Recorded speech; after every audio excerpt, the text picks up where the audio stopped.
Ponytail. I'm doing the low version, but both are on my page, so you can find the high version and the low version.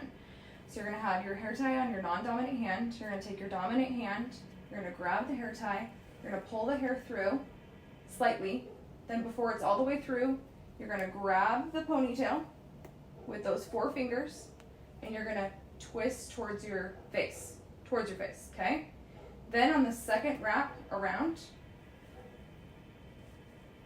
you're going to take your thumb and you're gonna stick it through that hair tie, okay?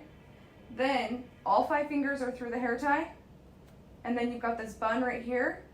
You're gonna grab with those 5 fingers the bun, and then grab the hair tie, sneak those little hairs underneath,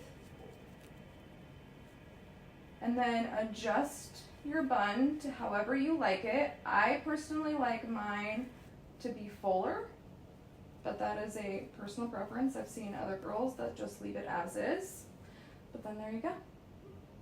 It's that easy. Let me know if you guys have any questions.